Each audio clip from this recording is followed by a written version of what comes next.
Hey Badminton community, it is Jeff and Henry here from Valant and the Badminton Podcast. We've teamed up with the BWF to present to you the Tokyo 2020 show. It's daily, so you hear from us every single day. We're going to talk about the latest news, the latest results. We're going to have experts on the show to talk about their opinions, their thoughts, their experiences of what the players could be going through. We're also going to have some polls for you to participate in because we want to hear what you think as well. So look, Tokyo 2020, we're a year behind. We've been waiting a whole year for the Olympic Games. We're so excited that it's actually going to happen. So Henry, what are your thoughts? What are your thoughts about this Games? I'm really excited about it. It's been a whole year. It might seem like such a small time in the grand scheme of things, but in one year, so much can really change.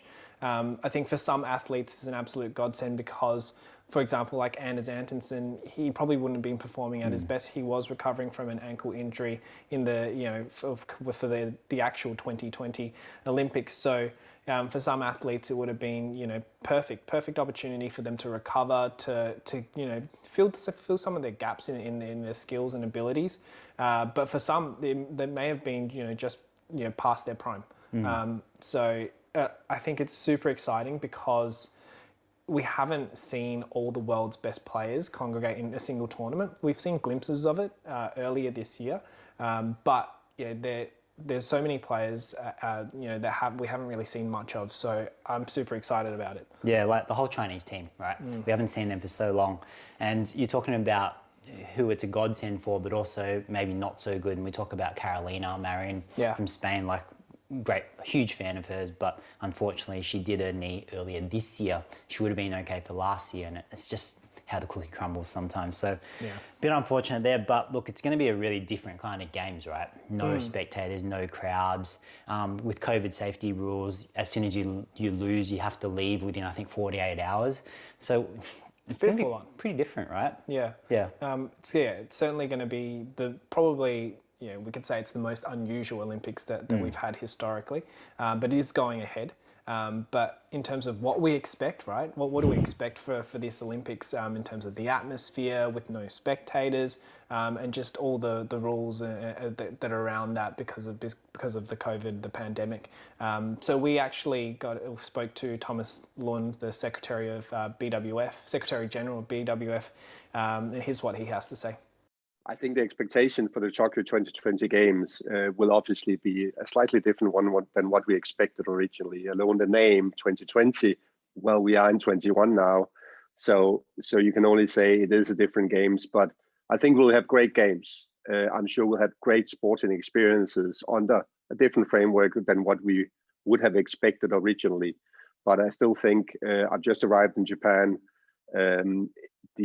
The atmosphere is there when you arrive in the airport. We will have great sporting competition and matches going on in badminton in the Olympic venue, and the venue looks fantastic. So I think it will be a great Games under very difficult circumstances, but we'll get back to it. Will be the Games that will get us back to normal, on the road back to normal, and I'm sure we'll have fantastic Olympic champions and a great way to experience the sport reviving again. Yeah, I guess that's awesome that he thinks there's still going to be an awesome atmosphere, right? He thinks that there's going to be a great environment for the players to play in, and the competition will be high, the pressure will be high, just like in Olympic Games. Let's hope it is as good, even though there's not as many people yelling when people are going up for a jump smash, right? But of course, I guess the question we all have in our minds is what happens if someone actually does test positive to COVID during the Games? Like, what actually happens? Like, they can't play, right? Even though it's unfortunate they've won, they probably do have to retire or forfeit the next match, and someone else might go in their place. But rather than me take my word for it, we also were able to talk to Thomas Lund about that. So let's hear from him as to what's going to happen if that actually occurs. If we get a positive case, hopefully not, then many of the procedures that we've seen throughout the last year with badminton tournaments going on, there will obviously be isolation taking place of the positive cases, and that will unfortunately mean that the players being positive will have to withdraw from the tournament. But there will obviously then also be close contact tracing, and the whole thing is set up to protect obviously everybody, all the athletes, all the participants, in the best way possible to avoid anybody getting sick and affected by each other and protect the bubble. So yeah, I think, look, there's some pretty clear structures, guidelines, recommendations that the IOC have, outlined in preparation for the tournament. I know it's super frustrating for officials, athletes to prepare for an event and then have to re-prepare for it again, but in a COVID normal sense. Yeah. But the threat of COVID is real. And we did have, I think, a Ugandan athlete that was tested positive as well. So it is very real. We hope that it's going to be as smooth as possible, right? Yeah, but hopefully. Things can definitely happen. But at least there are some, decent frameworks around how to respond to any potential, positive cases in Tokyo. Yeah, yeah. But yeah, I guess in terms of the players, the atmosphere, we've seen some stuff on social media like Instagram. It's been good. Yeah, it's good. Like it definitely seems like there is an atmosphere there. Yeah. Albeit, people are getting excited, probably, right? Yeah. I've seen probably the same photo of the same court with the logo Tokyo 20 with the players around. I've seen that Do you by reckon it's the every same single one? player. It's just one of the courts, I think. But Yeah. I've seen that a lot. But that's awesome that they're creating this atmosphere, this anticipation for it, which I think there definitely is. And I guess from the BWF, they're probably wanting to send a message to the players as to, what they're encouraging them, they're supporting them. So last clip from Thomas Lund, he did say he did want to pass on a message to all the players competing. Here it is. And I can only say to every athlete out there, enjoy every moment of it. It will be a different games, but it's still an Olympic Games. It'll still have the atmosphere, and it'll still be around the same Olympic medals as we've been fighting for throughout many years. So it's about enjoying the moment, enjoying the process and the trip through the Olympic atmosphere here in Tokyo. And I can only wish every athlete all the best of luck in this very special competition that will be starting here within a few days. And just like Thomas, we do wish all the players the very best at this tournament. It is going to be very different, like we said earlier, but there's going to be some really great matches.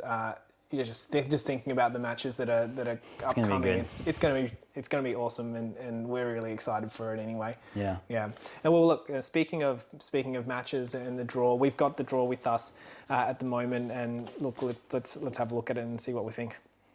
Yeah, let's start with men's singles, Men's singles. So look, we've got Kento, of course.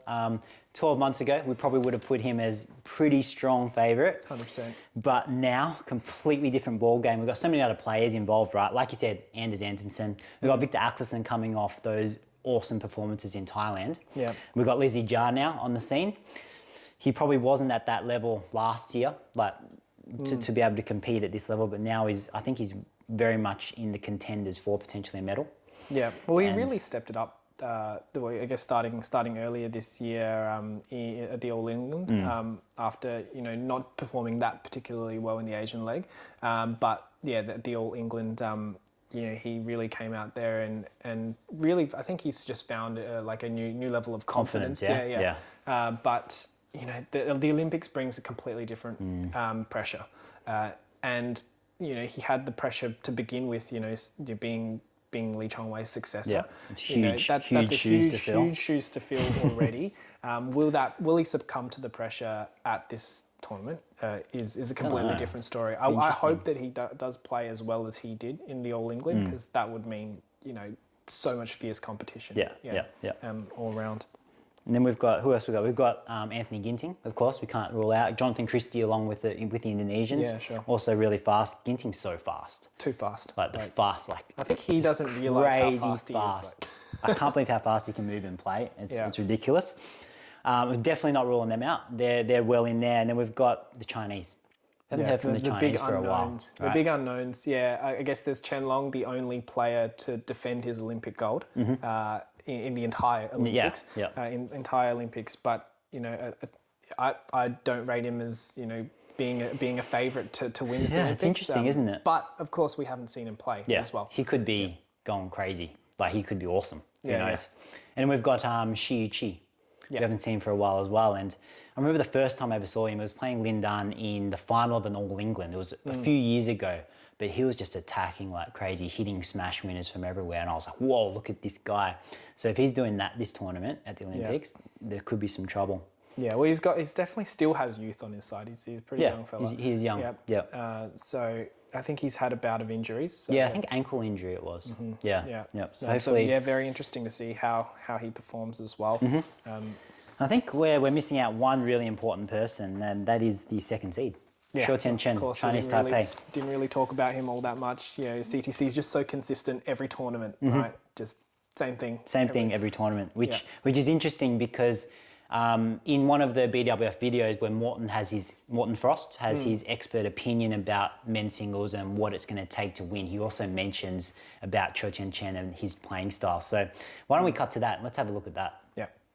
The key in the men's singles is the stamina. When the venue was tested back in 2019, the experience is that it's quite slow conditions, which means that the physical side of the game comes even more into play. And I think that could possibly favour Kento Momota, player like Li Xijia, Anthony Ginting. They are physically strong players. A lot of people will probably think, why have I not mentioned Shou Tianchen? Because he's possibly the strongest, fittest player of them all. However, he's playing the same style, the same way all the time, whether he's playing the All England final or he's playing the first round of the French Open or whatever. I fear for him that that's not enough, despite the fact that he's possibly physically the strongest of them all. Yes, so stamina, like the men's singles matches, I can see so many of them going to 3 sets, like so many. So stamina is going to be a huge thing, and I've heard that the hall could be a bit slow based on I think the Japan Open was played there just before the Olympics was meant to be, and it was quite a slow hall. So if that's actually the case, then they could be in for some huge rallies, and I think Kento's going to really flourish there as well with his consistent kind of energy conserving game. But I think that what Morten said about Shou Tianchen, about that, he is fast, he's so strong physically, he's an awesome player, but he does often bring the same game style, whoever he's playing, every single tournament, like consistently playing that style. But I wish him all the best, but I'm not sure it's enough to win the Olympics or to do something like that. I'm not sure. I don't know if I agree entirely. I guess on the flip side, because he is so consistent throughout every tournament that he's played, of course he plays the same way, and we need to see a bit more creativity and passion from him. Well, sometimes we do, but if he keeps playing the same way at the Olympics where everyone else might be stiffening up, I think that might be an opportunity for him as well. Yeah. So it'll be very interesting to see how he goes when he gets into some of the tougher rounds. Yeah. All right, men's singles, awesome. We're really looking forward to that. I think we should move on to women's singles. So women's singles, who do we have? We don't have Carolina. Like I said before, really sad about that. I saw a documentary. And you said some really nice things. It's really good really documentary. lovely things about that documentary. You really see what she goes through and how much sacrifice she makes, and that's why she's the player that she is, because of the sacrifice that her and her coach makes, Fernanda Rivas. So kudos to them. Unfortunately, we can't see them there, but Tai Ying, now that Carolina's not there, probably a pretty heavy favourite for many people. What do you think? I agree. She is just so good all the time. That's the thing. At a tournament like this, it's very hard to look past her as a favourite. Yeah. But there, of course, in Rio 2016, we had PV Sindhu who won the silver. Yeah. She's coming back. There is no Marin to stop her. But as of late, I think mentally she hasn't been quite as strong with the performances that I've seen her in. So it'll be interesting to see how she has prepared for the Olympics. There is, of course, Japanese Okuhara Yamaguchi. They're in contention. It's really hard. And I think earlier we talked about China as well. Haven't seen Chen Yufei for ages, right? She could come out rocking it and doing some damage as well. So that'll be really interesting. But I think when I was watching Morten in his expert opinion about this one, he's very heavily favouring Tai Ying. In my opinion, Tai Ying, one of the top favourites. I think Tai Ying has performed quite steadily and got excellent technique and movement on court. I'm sure she will be ready. I don't see her as a player that's really getting down by feeling the pressure from the tournaments and so on. She goes in and she plays her best always. Yeah, and I think that's pretty appropriate. I think the other players we probably didn't mention was Han Se-young, which is a bit of a wild card. Yep. Is certainly still very young, still very fresh on the international scene. So, it'd be very interesting to see how she goes with the pressure of the Olympics. There's also Ratchanok. Ratchanok is always just so consistent every single tournament, but she tricky. It's been a long time. She's been around for a very long time. Youngest world champion. Junior champion, I think. No, I believe it's world champion. Yeah, youngest world right. champion. I think she was 18. Yep. And then it's been so long since then, and she's still consistently making it. Quarters, semis. Haven't seen much big results from her, but she is there. She's the threat of Ratchanok is always there. Yeah, and she's always a pleasure to watch as well. Yeah, like technically, I love watching her play as well. Like Tai Si-ying, like she's really good technically, I feel, but I think stamina is going to be a tricky one for Ratchanok. Yeah, as it generally is, I think. Yeah, and you did say Tai Si-ying. So the other thing about Tai Si-ying is that she does have to fend off 3 opponents in her group. That's right.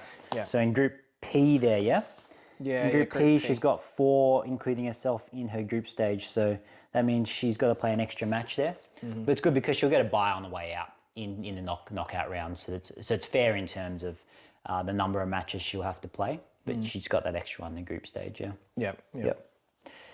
Okay. So how about men's doubles? I think when we look at the doubles category, it's really fierce, the competition in itself. I'm just looking at these 4 groups here, right? Group A is just an absolute cluster. I'm really looking forward to Group A. Group A. Yeah, I think that I guess in terms of like the favourites, you'd probably think Kevin and Marcus definitely in the mix. Hendra and Asan in the mix, as well as Watanabe and Endo.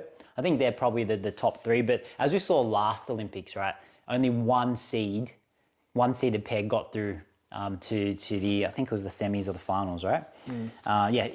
Basically into the semis and finals. The podium, only one seeded pair, and like there's so many 3-setters.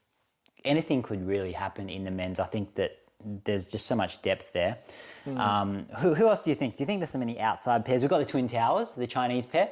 Yeah. Again, very, very good pair. I think the key point when we're talking about China is just like we have no idea how they're going to play when they do play. They could be, they could absolutely smoke anyone in their group, or they could just come out and you're just like, oh, they haven't been playing for the last year, or they haven't been preparing properly. But I think the internal competition in China is heavy. They've got plenty there. Even though we haven't seen anything, I'd expect to be pretty solid. Pretty good assumption that they'll do well. I think the other thing in Group A is Wang Qilin Liang. Really interesting to see how they perform after their success earlier this year. I think Group A and Group D, in my opinion, it's going to be very hard for those pairs to move out. Of those groups in particular. Not to say that Group B or Group C are hard, not as hard, but I think Group A and Group D is where my focus is going to be. When we start watching the games. Because we've got for Group D, we've got Choi and Seo, right? Who I believe have a really good history against the Indonesians, against Hendra and Asan, as well as Kevin and Marcus. And I think from Morton's perspective, he was saying in his expert opinion that they might be an outside pair to look out for. But I think Choi Soo-kyo and Seo Sung-jae from Korea could be a very interesting pair. And I've been looking up on the head-to-heads between the various combinations.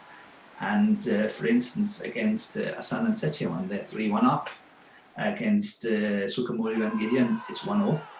Against Endo and Watanabe, it's also 1-0. And it will be very interesting to see how they focus, how they want to spend their energy. Because I think if they try to win both, they might run out of steam. So it will be interesting to see what Japan and Korea are doing in this similar situation.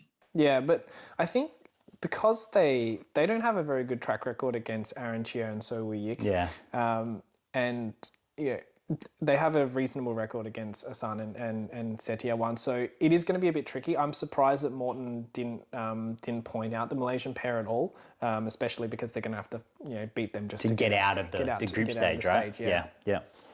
Mm-hmm. Yeah, and then I think there's certainly a lot of depth there, and I think when we look at each specific match more in depth, we'll be able to sort of talk to their specific strengths and weaknesses too. Mm-hmm. Yeah, so heaps of, I guess, favourites or contenders in the men's doubles, as we know, so much depth there and strength in competition. If we move over to the women's now, look, same thing. Like it is Olympics, so it's always going to be really heavily fierce competition, right? But in terms of top pairs, who are your picks? Top pairs.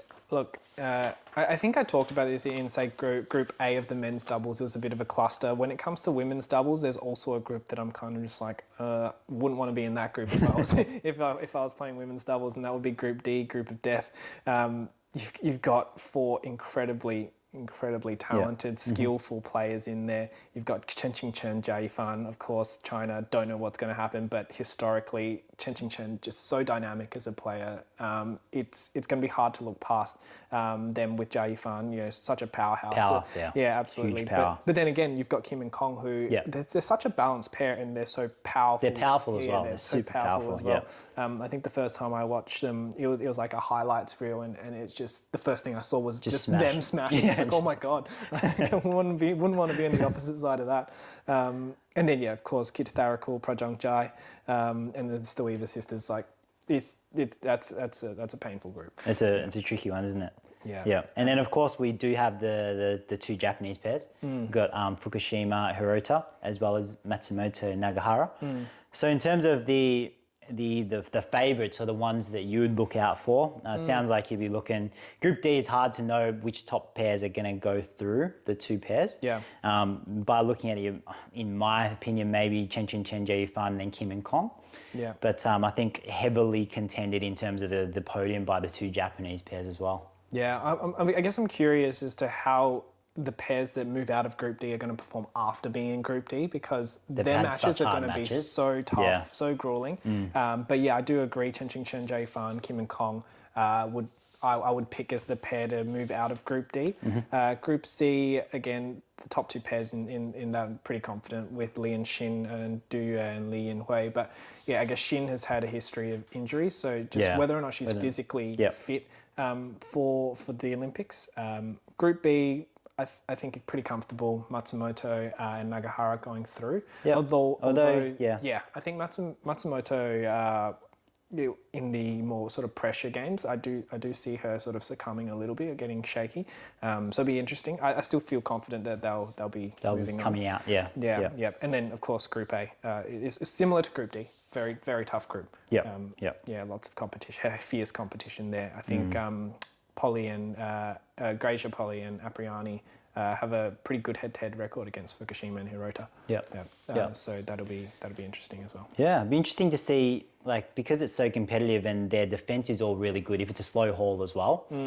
So what we're going to do is we're going to cut to what Morton said about what he thinks are the real keys to actually getting the wins in the women's doubles. Yeah, what does it take?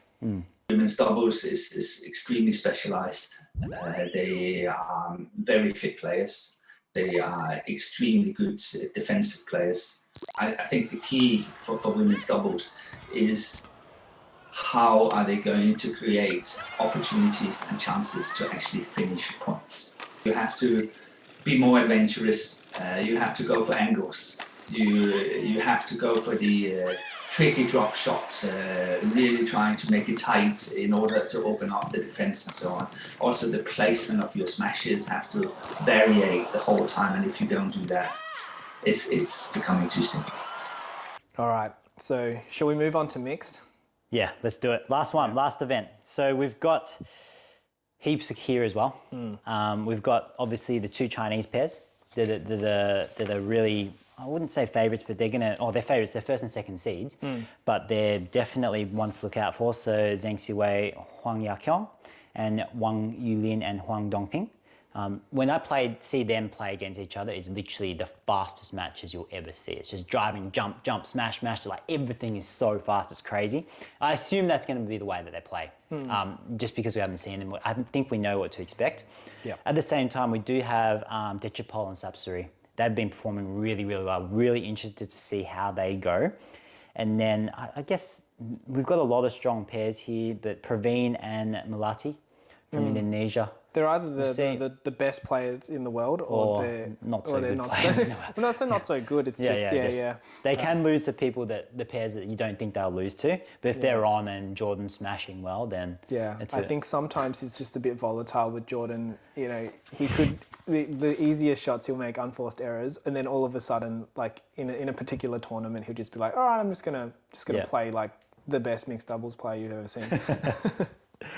So look, we've got all these pairs. Who else we got? Oh, we've got one of your favourite players. It's funny you call him my favourite player when you introduced him to me, but that's right. Yeah, Yuta Watanabe and Arisa Higashino. I think they're definitely a tough pair to compete with. I think they're going to give Praveen and Melati a bit of trouble. I guess the challenge with when I watch Higashino is that when she is up against quite aggressive players, like say for a Praveen or a Zheng Siwei, is that when she ends up getting in that sort of defensive position and she gets attacked to the body, she's not quite as strong. But she's just like, very aggressive, like very strong at sort of the mid to front corners, just constantly moving and anticipating, which is what I really like really about smart her. as well. Yeah. Really good awareness of the game, like Yuta as well. Watanabe, like he's just so aware. Like his smash isn't that powerful, but his stop drop is deadly, and he just under pressure, he just finds the gaps. He just finds gaps everywhere. Yeah, a bit like Huang Yachong. Like sometimes she just you watch finds Huang gaps. Yachong, it's like she's blocking something. You're like, how did you? How did you find block? that? How did you find that gap in all the admissive of the chaos? Kind of like Liliana Natsir. I don't know if you watched her last previously, 2016. she would have. Natsir and Tantawi, but then she used to play with Nova before with Ianto. I remember watching them in World Championships 2007, long time ago in Malaysia, and just the gaps, like just crazy there's placement. like this tiny little bit of gap, and it's like she just finds it. There just it finds is. it. Yeah. So what's interesting is we've got two men's players. So we've got Sio and we've got Yuta, who are both playing mixed and doubles. So two events there, which is going to be quite hard. If they're going to make it to the medal rounds in both events, it's going to be really taxing for them. Where would you spend your energy? Like, what would you do? I don't know. I think Morton did say something on this as well. So let's see what his thoughts are.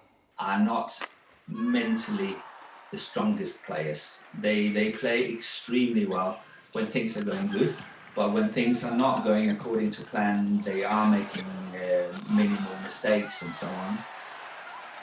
And if we go for Zheng Siwei and Huang Yachong, I think one have to say the strength is the pace and the power. When they play well, they play so extremely fast, so extremely aggressive. When they are under pressure and somebody is able to follow pace with them, is able to counter-attack, I think that Zheng Siwei sometimes is getting nervous and making many more unforced errors than what he normally would do. So actually he's also curious. He's also asking the question, what are they going to do, right? Where would you put your focus if you were them? I think you just need to go all out in both events. And then, of course, you focus on the one that you do better in. Yeah, either do better in or you got a better chance in. But it's really hard because you've got doubles players, you've got doubles partners you don't want to let down. You want to do your best you can. So, dare I say, like Yuta, I think he can get tired, but he's super fit. Yeah. His playing style is quite smart. He's not always smashing everything. If Zheng Siwei is playing mixed and doubles, I'd be a bit concerned, even though he's a machine and he's so fit as well. But just that playing style is a bit different, right? One of the problems with Zheng Siwei is that he does put every ounce of his being into a shot, right? And when people can get them back, it sort of repeatedly, I think Morton talked about not being mentally strong. It's more just it sort of trips them up a little, trips Jenks away up a little bit when that does happen. I think we did miss out. I think we did talk about So-Soon Jae, Yuta being the pairs that are playing doubles and mixed, but we also forgot about Lauren Smith. Oh yeah, that's right. So Lauren she Smith, she's also playing women's doubles as well as mixed. So where does she put her energy as well? But I think like as an athlete, I don't know, you've been a professional athlete before, Jeff. Like surely you don't go, oh, I'm going to put 75 in this and 25 in that. Like would you go 100? Like I don't know. I was a men's singles player, so I don't know. It was You 100 put into men's singles, and in singles, singles I had nothing else, I don't think. Yeah. Yeah. Now, it's interesting you say about what Morton said about both the Chinese players. So I think, who did he say? He said Zheng Ziwei, as well as Wang Wang. Yu. Yeah. Wang Yu. Yeah, that they, under pressure situations, they tend to make some errors. So it's interesting that he said that because I didn't really see it, but I guess the footage shows those elements that maybe we didn't see. Yeah. Yeah. So look, the draw's awesome, right? There's so much to look forward to. So we're going to go through all the matches every single day. And one of the things that I want to let you know about, Henry, also is who I think is going to be the who not to miss out on. So in terms of the matches that you watch, there are a lot initially, but in terms of, say, my top 3 matches that I'd say, do not miss these matches. And we're talking session 1, right? Yeah, session 1. Yeah. Session 1, day 1, because we'll do the session 2 in the next daily show. We're going to start the opening round with Watanabe and Higashino versus Matthias Christensen and Alexandra Boger. Yeah. And so that's going to be a really awesome opening round to start. But in terms of the ones I'd say I'm really looking forward to. I'm looking forward to the women's doubles, Chen Qingchen, Jia Yifan, against Kitty Tharakul and Prajongjai. The reason I'm looking forward to that is because it's Group G, the group of death, like we said. But I really want to see what Jia Yifan and Chen Qingchen bring to the table because we haven't seen them for so long. The next one is Liang Wang Qilin versus Ranki Reddy and Shetty from India, men's doubles. I think that'll be really interesting to see whether Wang and Lin can really, what are they going to be like after that success in Thailand? Are they going to carry it through? And of course, we know that the Indian pair can play really well as well. So that's a must watch for me. And lastly, we've got Marcus and Lauren Smith. So Marcus Ellis, Lauren Smith from England. They're playing against Tom Jiquel, Jiquel and Delphine Derun. And they're obviously, the French pair really strong, English player really strong.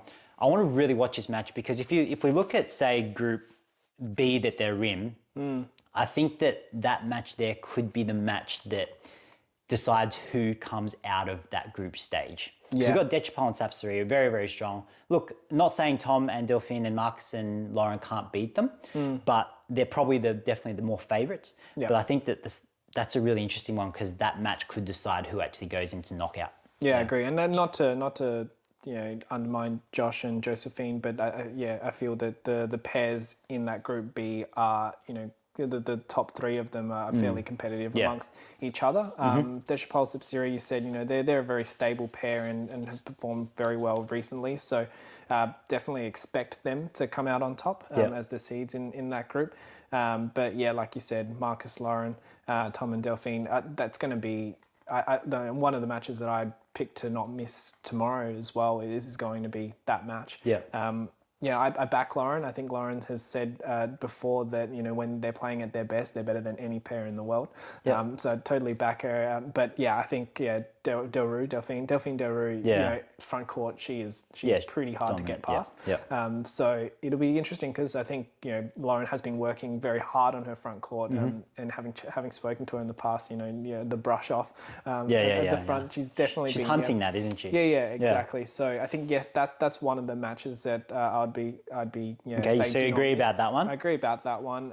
Ranki Reddy, Shetty, absolutely. I want to see what Wang Qilin and Liang are doing after their recent success. I think the challenge there for Ranki Reddy and Shetty is that Shetty really loves to hunt the shuttle.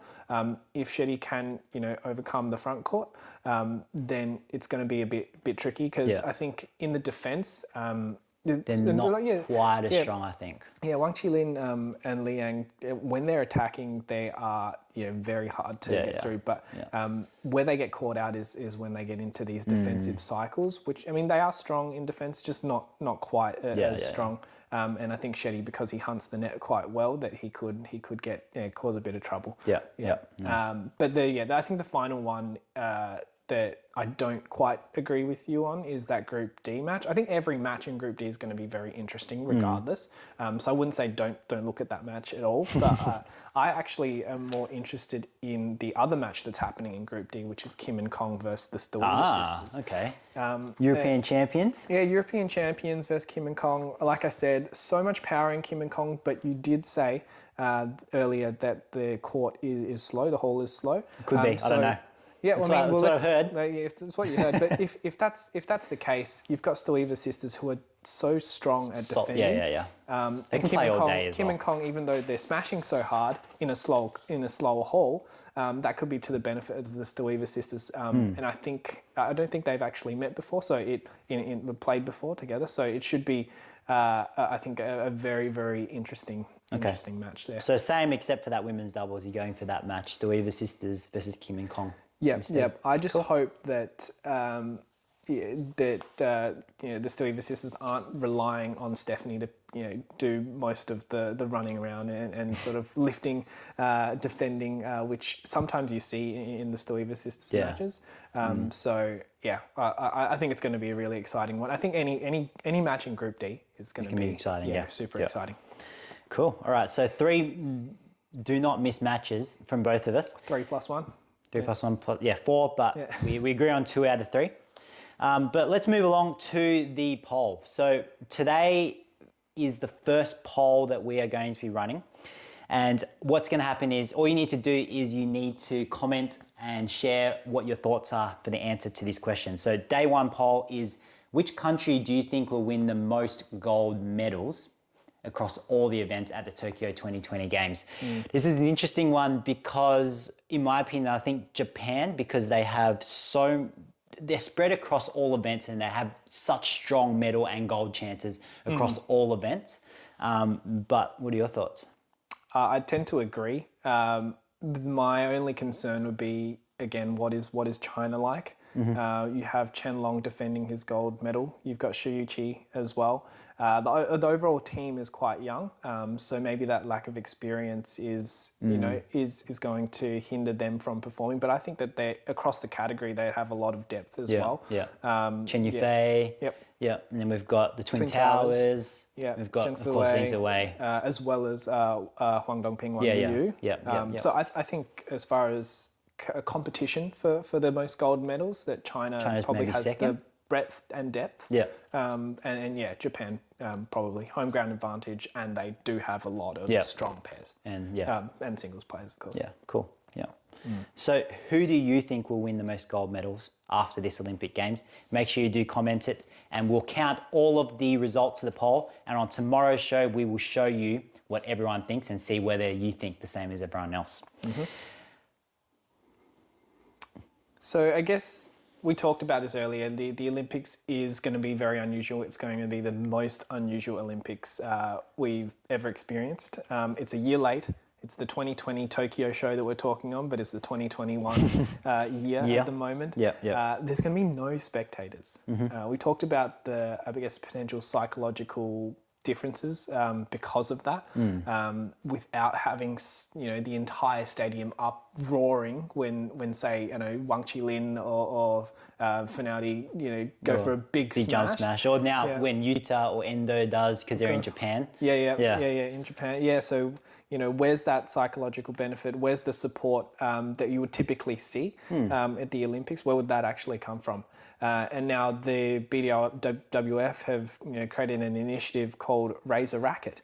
And so what they want, I guess, players and fans around the world to do to support the athletes is to hashtag Raise a Racket in your posts, comments, etc., as well as including the badminton emoji as well for that.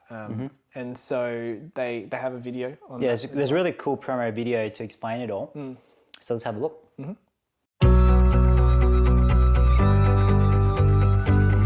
For 5 years we've been preparing, waiting to show the world what we can do. It's been a long road, but we never stopped believing. Now, it's finally here. Tokyo is go.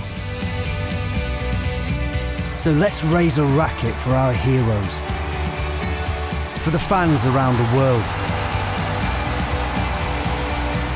Let's raise a racket for the sport we love and how it makes us feel. Let's raise a racket for the never-ending rallies, the drop shots and the jump smashes. Let's raise a racket for the trick shot artists,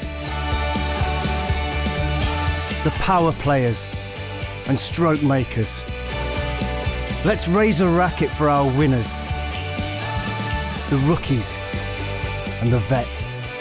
Let's raise a racket for the sport we love, to make this the best games yet.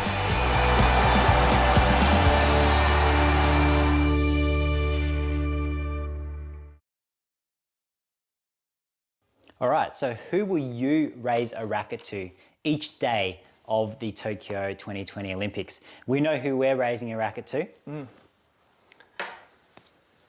We are raising a racket to, we've both agreed, we are raising a racket to Marcus Ellis and Lauren Smith from England this time on day one of the Tokyo 2020 show. The reason we're raising a racket to them, Marcus and Lauren, is because we know that Great Britain team has gone through quite a bit in terms of selections, qualifications. So I know that Marcus, of course, could have qualified for men's doubles, didn't. So just respects to him, all the best to him. Hopefully he can put that out of his mind, play really well in the mixed doubles. Lauren, of course, is in 2 events, so kudos to her and all the best to them. So who will you raise a racket to? We've got their backs this time, but we will do this every single day to show you who we want to raise a racket to. Yep, so make sure you raise a racket to whoever you want to support. And yeah, leave it in the comments, share the love. Yeah, we'd love to know who you're raising your racket to. Awesome. So we're wrapping up here. We have got, lastly, the order of play. So for day one, session one, we've got Yuta Watanabe, Arisa Higashino, then Christensen and Bourget from Denmark, starting at 9 a.m. local time, Tokyo time. And the first session will run all the way up until the last match, which is at 1 p.m. And that's Kim Astrup and Rasmussen versus Vladimir Ivanov and his partner Sozanov. Yep. The musician, apparently. Yeah, the musician. We'll talk about that another time. Yeah. But yeah, that first match opening with Japan, we didn't talk about it, but you know, Christensen and Boge have given Higashino and Watanabe trouble before. They haven't beaten them before, but I still think that's one that if you've got nothing else to watch, make sure you watch that one. Yeah, tune in there. So lastly, if you don't know where to watch, you can check out the link oly.ch/watch live. And there, depending on what country you are from, you'll be able to check out what the best channel is for you to actually view the matches themselves. But from us, that's all for this episode 1 of the Tokyo 2020 show. Get excited, because we are. And we'll see you on the next one. I'll see you tomorrow.